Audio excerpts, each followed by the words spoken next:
C'est un nouveau rendez-vous informatif sur la télévision Maranatha Bénin. Mesdames et messieurs, bonsoir et bienvenue dans ce journal. Voici pour vous les titres.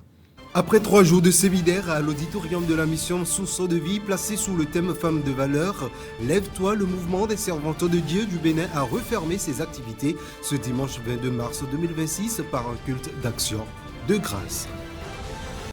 À moins d'un mois de la présidentielle, c'est un tournant pour Romuald Wadaï qui a dévoilé ce samedi 21 mars 2026 au Palais des Congrès de Cotonou les grandes lignes de son programme. On suivra le développement dans ce journal.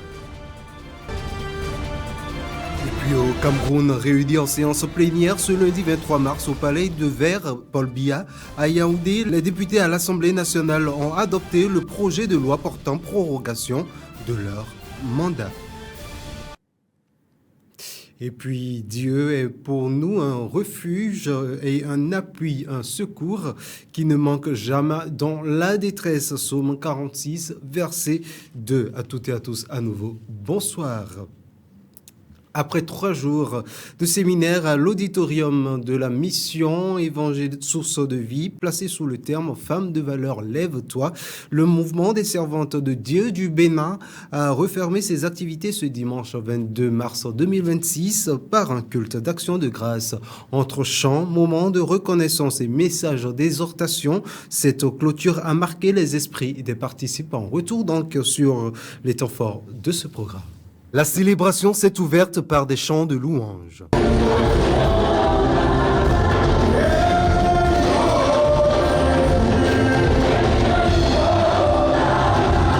Dans cette même atmosphère, un temps d'adoration a conduit le temple dans une expression d'élévation à Dieu.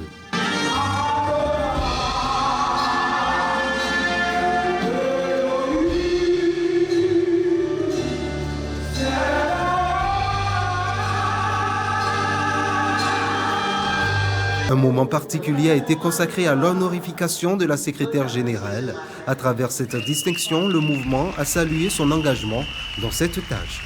Nous, le mouvement des servants de Dieu au Bénin, nous prions de tout cœur. Nous prions Dieu. Cette notion qu'il a déposée dans ta vie, ça sera pour fonctionner. Le moment central de cette clôture a été la prédication intitulée « Femme de gloire » tirée de 2 Rois 11, versets 1 à 3, un message s'appuyant sur l'exemple de Josheba. Le petit était un bébé. Joas. Puisque le verset 3 nous a dit qu'après 6 ans, on l'a fait sortir. Et il n'avait que 7 ans. À moins d'1 an, on voulait déjà le tuer. Personne ne tuera ta destinée. Personne ne tuera ta destinée. Alors cette femme, Josheba, était l'épouse du souverain sacrificateur. Elle avait compris 2 choses. La première, c'est que toute la lignée de David ne devait pas périr. Deuxièmement, le bébé là, on le voit bébé, mais Dieu le voit roi. Durant ces 4 jours, nous avons vu le Seigneur à l'œuvre. Et il a oint ses serviteurs et ses servantes qui nous ont impactés. Et depuis les sous-thèmes qui se suivaient de manière chronologique. Et la femme, on a dit la femme qu'elle se découvre elle-même et que nous soyons aussi guéris des blessures internes et que maintenant nous pouvons nous lever et aller en mission pour Dieu. Et nous avons vu les exemples de ces femmes de gloire dans la Bible qui ont impacté leur génération. Et à l'instar de ces femmes, on nous dit pendant ce séminaire de nous lever et d'aller impacter aussi notre génération, nos entourages. C'est ce que nous avons retenu et qui rentre bien dans le thème « Femme de gloire, lève-toi ». Cette cérémonie d'action de grâce vient ainsi refermer 3 jours d'activité, laissant place à un engagement renouvelé des femmes à vivre pleinement leur identité et leur mission. Le Seigneur Jésus déclare dans Jean 17, verset 18, « Comme tu m'as envoyé dans le monde, je les ai aussi envoyés dans le monde. » C'est pour cela que ce samedi 26 ou 21 mars 2026, l'école biblique Source de Vie a remis des parchemins à une trentaine des soldats formés pour gagner des armes pour le royaume de Dieu. La cérémonie a été faite au temple de l'église évangélique de la délivrance et du salut en Christ, EEDC de Védocor. Cette école biblique existe depuis 1998 et aide ses étudiants à approfondir leur connaissance de Dieu et à les préparer à servir le Seigneur dans différents ministères. Suivez le reportage de Sinatou Ayoadjovi et de Emek Benou.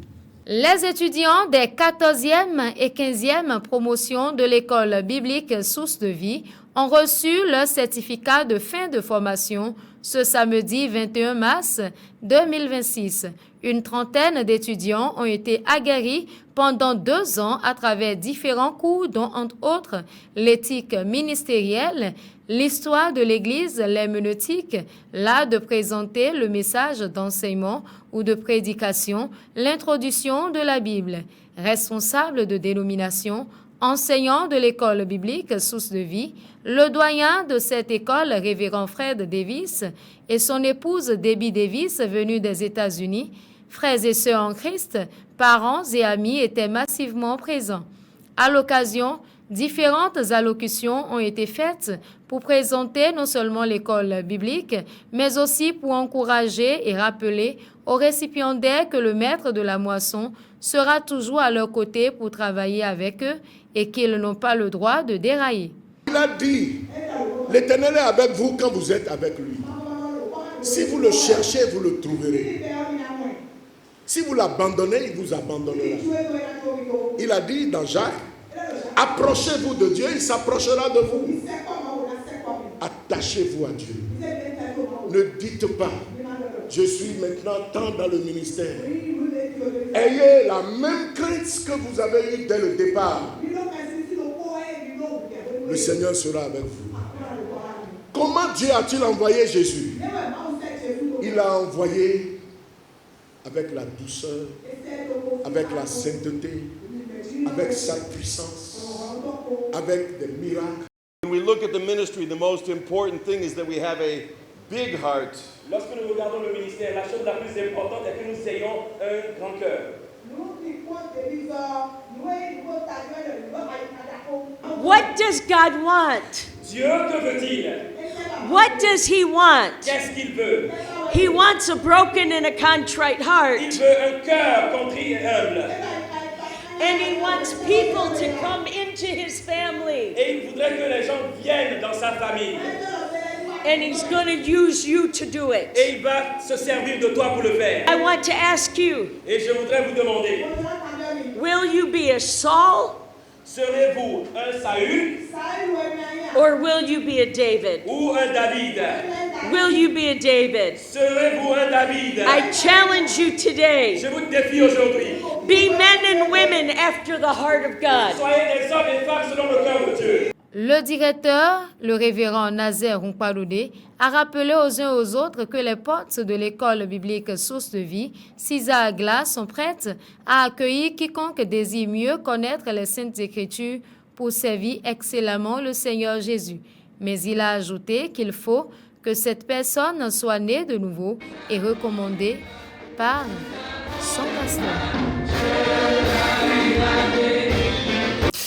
Dans un contexte où la foi et la persévérance demeurent des piliers essentiels pour surmonter les défis du quotidien, l'Église évangélique de la délivrance et du salut en Christ a servi de cadre à l'épilogue du programme de réveil, d'encouragement et de bénédiction divine dédié aux femmes. Les fidèles ont été édifiés à travers de forts temps d'enseignement entre exhortation, témoignage et prière d'imposition des mains. Cette rencontre a laissé une empreinte spirituelle forte dans la vie des participants. Le reportage.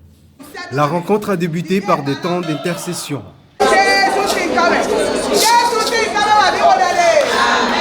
Dans cet élan, la louange et l'adoration ont ensuite conduit l'Assemblée dans une profonde connexion avec Dieu.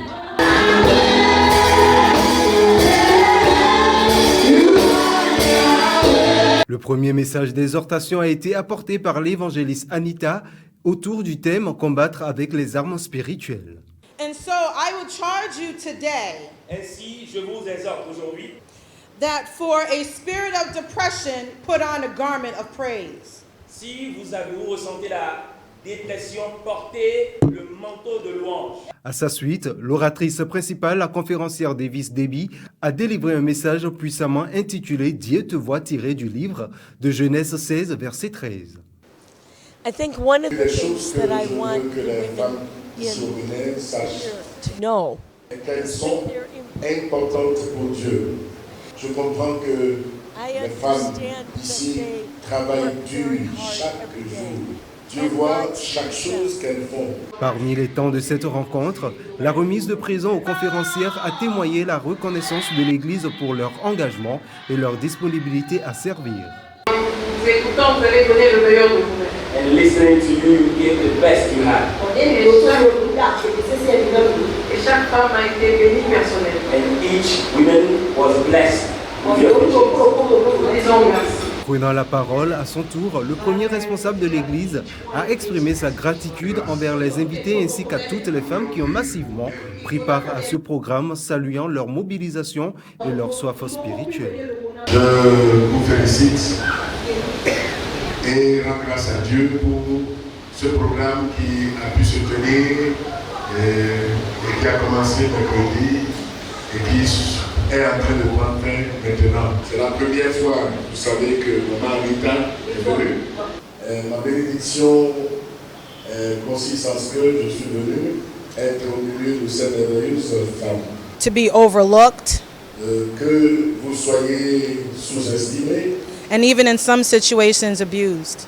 Et dans certaines situations, on abuse de vous. So it was important for me to remind them Et c'est important pour moi de leur rappeler to not listen to the enemy. de ne pas écouter l'ennemi. Le moment de prière d'imposition des mains conduite par la conférencière Davis Debbie et l'évangéliste Anita est venu sceller cette rencontre d'encouragement et de transformation durable. Et sur un autre volet à présent, à moins d'un mois de la présidentielle, c'est un tournant pour Romualdo Wadayi. Il a dévoilé ce samedi 21 mars 2026 au Palais des Congrès de Cotonou les grandes lignes de son programme. L'actuel ministre des Finances et candidat à la présidentielle d'avril prochain mise sur les réformes administratives et un rapprochement en matière de sécurité avec les pays voisins. Une présentation d'un projet présidentiel où rien n'a été laissé au hasard. On suit plutôt. C'est une présentation où la forme comptait tout autant que le fond dans la salle rouge du Palais des Congrès rempli. Romualdo Wadayi est apparu souriant, décontracté, avant de monter sur scène pour un discours d'une trentaine de minutes. Le candidat de 49 ans et actuel ministre des Finances a choisi une scénographie dynamique. Et dans son discours, il a vanté le bilan de l'actuel mandat. Chers concitoyens, ce que nous avons accompli ces 10 dernières années, beaucoup croyaient que ce n'était pas faisable. Être capable d'opérer des transformations si majeures en si peu de temps relevait d'un défi quasiment impossible. Mais nous l'avons fait. Et nous l'avons fait grâce à la vision du président Talon dans son projet de société dénommé Bénin Révélé. 6 régions dans lesquelles le candidat veut désormais développer 4 axes, l'agriculture, le tourisme, l'industrie et l'innovation. En plus de ce moteur, il y aura 4 axes cardinaux, 4 sujets transversaux qu'on devra retrouver dans chacune des autres régions. Il s'agit de l'agriculture, du tourisme, de l'industrie et de l'innovation. Il a été aussi question de sécurité. Le troisième pilier qui reste dans l'action publique, c'est celui qui concerne nos institutions, les libertés fondamentales, la démocratie, la sécurité. Et sur ça, je voudrais vous dire tout mon engagement à être garant des libertés individuelles, à respecter nos institutions, à respecter la démocratie. Nous allons maintenant entamer une phase de stabilisation de ce que nous avons fait sur ce pilier depuis les 10 dernières années. Ce que nous avons mal fait, ensemble dans le dialogue, nous allons rectifier ce qui a rectifié. Au 12 avril, jour de la présidentielle au Bénin, Romualdo Wade n'aura face à lui qu'un seul adversaire, l'opposant Paul Rompé des partis des Forces Cori pour un Bénin émergent. Et puis en interactualité, à présent au Cameroun, le mandat des députés est prolongé malgré les contestations. En Zambie, une aide sanitaire américaine conditionnée à l'accès aux ressources minières suscite une vive polémique. Et la Suisse restitue 28 bronzes du royaume du Bénin au Nigeria pillés lors de la colonisation. Le monde en bref de ce jour porte la signature de Félicité Boutin.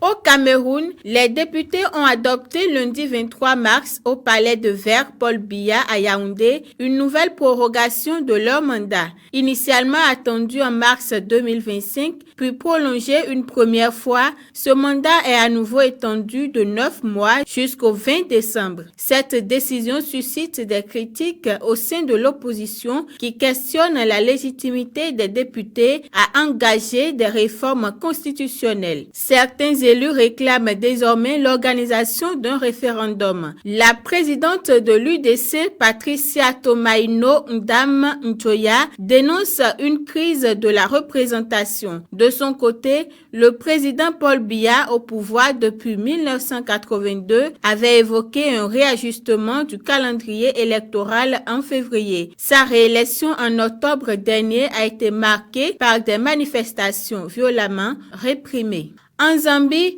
une polémique enfle autour d'un projet d'accord avec la Maison-Blanche. Washington promet d'investir 320 millions de dollars dans le système de santé en 2026 à condition que l'USACA signe un partenariat incluant l'accès aux ressources minières du pays, notamment le cuivre et le cobalt. Une démarche dénoncée comme du chantage par plusieurs acteurs de la santé. L'ONG Health Gap affirme que sans engagement sur ces ressources, le financement de la lutte contre le VIH, la tuberculose et le paludisme serait compromis.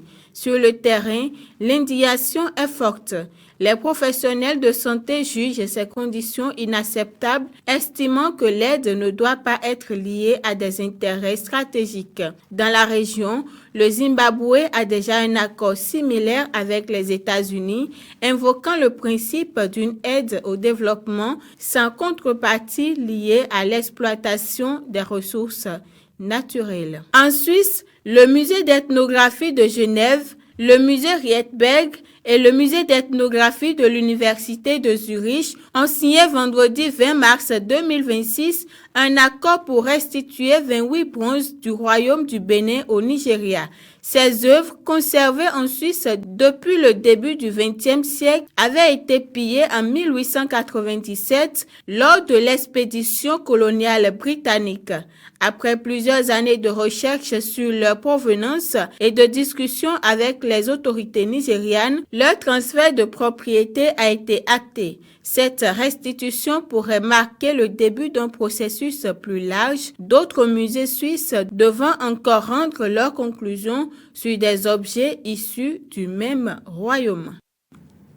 Et c'est donc ici que s'achève ce journal du soir, mesdames et messieurs. Merci de nous avoir suivis. Suivez juste après moi à 20h votre enseignement du soir avec le pasteur Gaston Viwadino sur la repentance et à 21h, Femmes d'impact sur votre télévision Maranatha Bella. Bonne suite de programme en compagnie de notre télévision ou de votre télévision. Portez-vous bien. N'oubliez pas également de nous suivre sur nos canaux digitaux YouTube, Facebook, TikTok, Instagram et X. Bonsoir chez vous et que Dieu vous bénisse.